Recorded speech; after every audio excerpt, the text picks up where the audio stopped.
Monday of the 33rd week in Ordinary Time. A reading from the first book of Maccabees.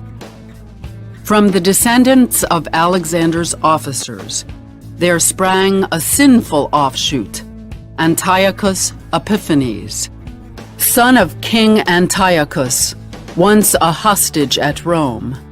He became king in the year 137 of the kingdom of the Greeks.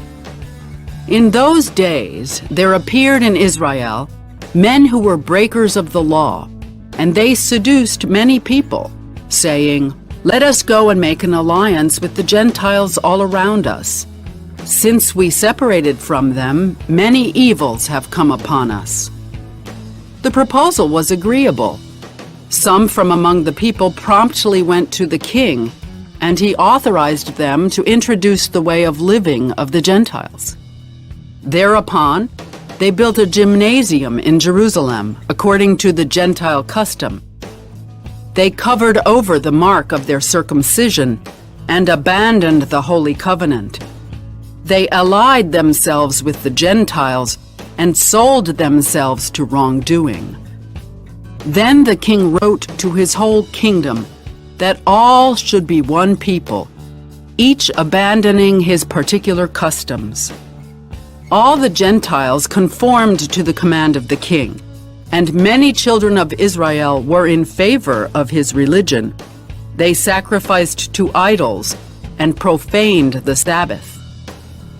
On the 15th day of the month Kislev, in the year 145, the king erected the horrible abomination upon the altar of burnt offerings, and in the surrounding cities of Judah they built pagan altars. They also burned incense at the doors of the houses and in the streets. Any scrolls of the law which they found, they tore up and burnt. Whoever was found with a scroll of the covenant, and whoever observed the law, was condemned to death by royal decree. But many in Israel were determined and resolved in their hearts not to eat anything unclean. They preferred to die rather than to be defiled with unclean food, or to profane the Holy Covenant. And they did die. Terrible affliction was upon Israel. The word of the Lord. The responsorial psalm.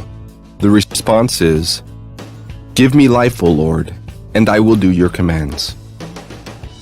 Indignation seizes me because of the wicked who forsake your law. Give me life, O Lord, and I will do your commands. Though the snares of the wicked are twined about me, your law I have not forgotten. Give me life, O Lord, and I will do your commands. Redeem me from the oppression of men, that I may keep your precepts. Give me life, O Lord, and I will do your commands. I am attacked by malicious persecutors who are far from your law. Give me life, O Lord, and I will do your commands. Far from sinners is salvation, because they seek not your statutes. Give me life, O Lord, and I will do your commands. I beheld the apostates with loathing, because they kept not to your promise.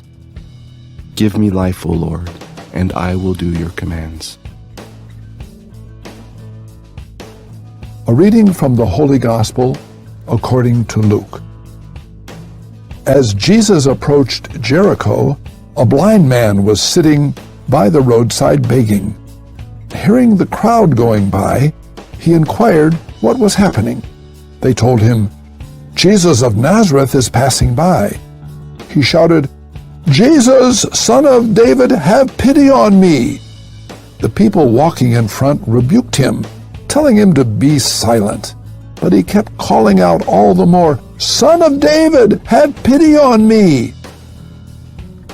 Then Jesus stopped and ordered that he be brought to him.